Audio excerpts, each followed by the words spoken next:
नमस्कार, मैं हूं अनूप श्रीवास्तव और आप देख रहे हैं इंडिया डेली लाइव। दोस्तों, आज लोकसभा चुनाव 2024 के तीसरे चरण का मतदान भी लगभग समाप्त हो चुका है।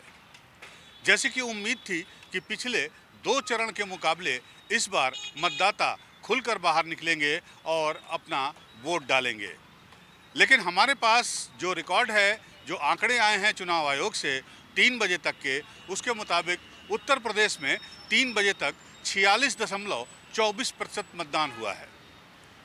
यानी इस बार भी ओवरऑल मतदान जो है वो 60% के आसपास रहने की संभावना है, जो कि 2019 के मुकाबले निश्चित रूप से कम है। घटते मतदान प्रतिशत ने या वोटरों के बाहर न निकलने की चाह ने राजनीतिक दलों को परेशान कर दिया है। क्या वजह है इसकी, आइए इस वीडियो में हम यही जानने की कोशिश करते हैं कि आखिर वोटर क्यों नहीं निकल रहा है और जो वोटर निकल रहा है वो किसको वोट कर रहा है, वोटर इनका पैटर्न क्या है और जो वोटर नहीं निकला है उससे किस पार्टी को नुकसान हो रहा है। तो सबसे पहले बात करते हैं मतदान प्रतिशत की। जैसा कि मैंने बताया कि आज के मतदान में सबसे ज़्यादा मतदान प्रतिशत जो मिला है वो है संभल से मिला है। इसके बाद मैनपुरी और फिरोज़ाबाद हैं। आपको पता है कि मैनपुरी, संभल और फिरोज़ाबाद ये तीनों समाजवादी पार्टी की गढ़ मानी जाती हैं और यहाँ तीनों पर समाजवादी पार्टी के मजबूत कैंडिडेट हैं। मैनपुरी में अखिलेश यादव की पत्नी डिम्पल यादव हैं, तो संभल में जो है जियाउर रहमान बर्क हैं और फिरोज़ाबाद में अक्षय यादव हैं, जो कि राम गोपाल यादव के बेटे हैं। अब आपको ये भी बता दें कि पिछली बार इन 10 सीटों पर जो चुनाव हुए थे उसमें से 8 सीटें बीजेपी के पास थी और 2 सीटें विपक्ष यानी समाजवादी पार्टी के पास थी, मैनपुरी और संभल। तो घटता हुआ मतदान प्रतिशत आखिर क्यों ऐसा हो रहा है और ये किसको प्रभावित कर रहा है। तो सबसे पहले क्यों की बात करते हैं कि आखिर मतदान प्रतिशत कम होने का क्या कारण है। तो जो मैंने लोगों से बात की, फील्ड में लोगों से बात की, जानकारों से बात की, चुनाव विश्लेषकों से बात की, उससे ये बात निकल कर सामने आ रही है, जो शुरू से कही जा रही है, वो ये कि सबसे बड़ा कारण इसका ये है कि चिलचिलाती गर्मी। जी हाँ, हर जगह तापमान 43 डिग्री सेल्सियस, 44 डिग्री सेल्सियस, कहीं 42 डिग्री सेल्सियस यानी 40 डिग्री सेल्सियस के ऊपर चल रहा है। दूसरी बात कि जो शहरी मतदाता है, आपको पता है कि शहरी मतदाता जो है वो भारतीय जनता पार्टी का वोटर है। वो आज से नहीं, जनसंघ के ज़माने से बीजेपी को वोट करता आया है, लेकिन शहरी मतदाता इस बार कम निकल रहा है या नहीं निकल रहा है। ये निश्चित रूप से बीजेपी के लिए एक पॉजिटिव साइन तो नहीं कहा जा सकता।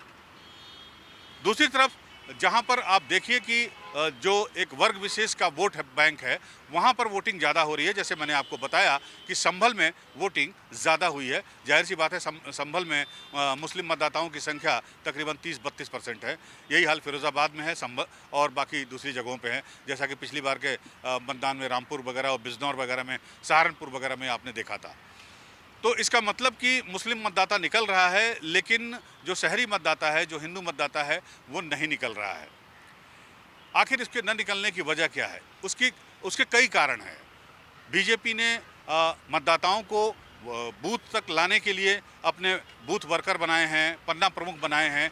बावजूद उसके और उनके साथ लगातार मीटिंग हो रही है, खासकर पहले फेज की मीटिंग के बाद से दूसरे फेज की मीटिंग के बाद भी जो है उनके साथ मीटिंग हुई है। आपको याद होगा कि अमित शाह जो है भोपाल गए हुए थे और भोपाल में उन्होंने वहाँ के मंत्रियों से ये कहा था कि वोटरों को बाहर निकालना आपकी जिम्मेदारी है। यही संदेश उन्होंने उत्तर प्रदेश के मंत्रियों को भी दिया था और उत्तर प्रदेश के भी जो भी मंत्री हैं और डिप्टी सीएम दोनों हैं, वो लगातार दौरे कर रहे हैं, लगातार अपने प्रत्याशियों के पक्ष में समर्थन कर रहे हैं और लोगों से अपील कर रहे हैं कि वो बाहर आएँ और मतदान करें। प्रधानमंत्री नरेंद्र मोदी लगातार अपील कर रहे हैं, योगी आदित्यनाथ जो मुख्यमंत्री हैं उत्तर प्रदेश के, वो अपील कर रहे हैं। बावजूद इसके वोटर नहीं निकल रहा है। आखिर इन वोटरों की उदासीनता का कारण क्या है? तो एक कारण तो गर्मी मानी जा सकती है। दूसरा कारण ये माना जा सकता है कि वोटर कहीं ना कहीं ये सोच कर बैठा हुआ है, मैं बात कर रहा हूँ भारतीय जनता पार्टी के वोटरों की, कि मोदी जी ने जो 400 पार का नारा दिया है, वो मतलब उन्हें लगता है कि अगर चलो 400 नहीं भी आता है तो 350 तो आ ही जाएगा, इसलिए चिंता की कोई बात नहीं है। साथ ही साथ मैंने आपको ये भी बताया कि कार्यकर्ता इंटरेस्ट नहीं ले रहा है। कार्यकर्ता के चुनाव प्रक्रिया में इंटरेस्ट, खासकर भारतीय जनता पार्टी के कार्यकर्ताओं का इंटरेस्ट नहीं लेना या कम लेना भी एक कारण माना जा रहा है, क्योंकि इस बार ऐसा हुआ है कि कई सीटों पर भारतीय जनता पार्टी ने ऐसे उम्मीदवार उतारे हैं जो स्थानीय कार्यकर्ताओं की पसंद के नहीं थे। एक दो उदाहरण मैं आपको बताना चाहूँगा। जैसे कानपुर के जो भारतीय जनता पार्टी के उम्मीदवार हैं रमेश चंद्र अवस्थी, वो बाहर से लाए गए हैं, जबकि यहाँ का कार्यकर्ता चाह रहा था कि किसी लोकल आदमी को जो है वो बीजेपी अपना उम्मीदवार बनाए। ठीक उसी प्रकार जैसे मेरठ में अरुण गोविल को लाकर उम्मीदवार बना दिया गया और स्थानीय जो नेता थे, जो पिछली बार के विजेता थे, उनका टिकट काट दिया गया। इसकी वजह से भी लोग जो है स्थानीय कार्यकर्ताओं में, नेताओं में थोड़ी सी नाराज़गी है। अब उसे आप अनकही कह लीजिए या कही कह लीजिए, लेकिन कहीं न कहीं इस बात की नाराज़गी तो है, जिसकी वजह से वो चुनाव प्रक्रिया में खुलकर भाग नहीं ले रहा है। एक कारण और भी है, और वो ये है कि भारतीय जनता पार्टी के शीर्ष नेतृत्व के द्वारा जो है ये संदेश एक तरह से दिलाने की कोशिश की गई चुनाव के पहले, चुनाव के अनाउंसमेंट के पहले, कि वो जो है पूर्ण बहुमत के साथ ही नहीं बल्कि थम्पिंग मेजॉरिटी, साथ ही साथ 400 प्लस सीटों के साथ वो सत्ता में वापस आ रहे हैं। तो एक तरह से सारा कार्यकर्ता जो है वो मोदी जी के ऊपर डिपेंड हो गया, या यूं कहें योगी जी के ऊपर डिपेंड हो गया। उसे लगता है कि मोदी जी और योगी जी मिलकर ही जो है वो सारा नैया पार करा देंगे, बेड़ा पार हो जाएगा, लेकिन ये होता हुआ नहीं दिख रहा है। जाहिर सी बात है कि कम से कम जो 3%, 4% या 5% वोट परसेंटेज कम होगा। हालांकि फाइनल नतीजे जो हैं वो 7 बजे के बाद आएंगे, या हो सकता है कल सुबह तक आए।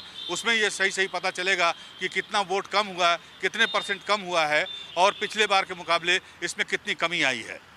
तो निश्चित रूप से शहरी मतदाता जो निकल रहा है या जो मतदान प्रतिशत कम हो रहा है, ऐसा नहीं है कि टोटल वो बीजेपी के अगेंस्ट जा रहा हो या भारतीय जनता के पार्टी के खिलाफ जा रहा हो, लेकिन इतना तय है कि बट रहा है, आधा आधा बट रहा है।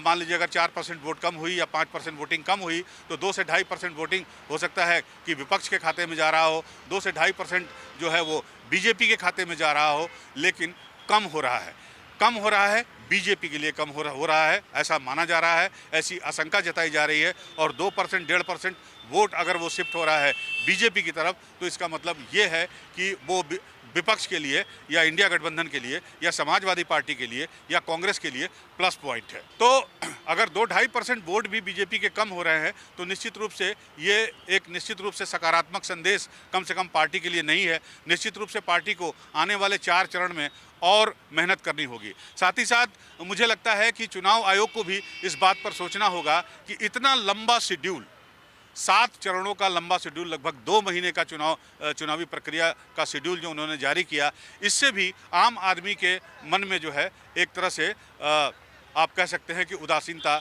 घर की गई। इतना लंबा चुनाव प्रक्रिया है, इतना लंबा चुनाव प्रचार होगा, इतना लंबा चुनाव प्रचार हो रहा है या कैंपेन हो रहा है, तो निश्चित रूप से राजनीतिक दलों के पास कहने के लिए कुछ नहीं बचा है।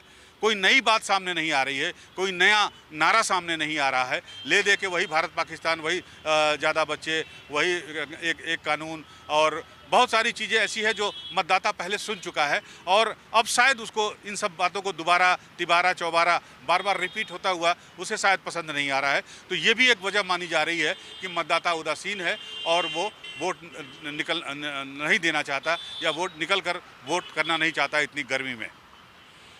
तो ये कुछ कारण थे जो हमने आपके साथ डिस्कस की। मुझे लगता है कि हमारे जो भी दर्शक हैं उन्हें इस बात पर सोचना चाहिए कि मतदान करना उनका परम कर्तव्य है। मतदान अवश्य करें। जो भी आपका पसंदीदा मुद्दा हो, मुद्दे पर वोट दें, कैंडिडेट पे वोट दें, पार्टी पे वोट दें, किसी पर भी वोट दें, लेकिन वोट ज़रूर कीजिए। और मुझे उम्मीद है कि जब ये वीडियो आप देख रहे होंगे उस वक्त तक हो सकता है कि मैंने जो ये एनालिसिस की है, मेरी दिली इच्छा है कि मेरी ये एनालिसिस गलत साबित हो और चुनाव आयोग के जो आंकड़े, अंतिम आंकड़े सामने आए उसमें वोट परसेंटेज पिछली बार के बराबर हो या उससे बढ़कर हो। ये मेरी इच्छा है, ये मेरी उम्मीद है। और इसी के साथ मैं अपनी बात को समाप्त करता हूँ। बने रहिए हमारे साथ, हमारे चैनल को लाइक करिए, सब्सक्राइब करिए। मिलते हैं आपसे अगले वीडियो में, तब तक के लिए नमस्कार, बहुत बहुत धन्यवाद।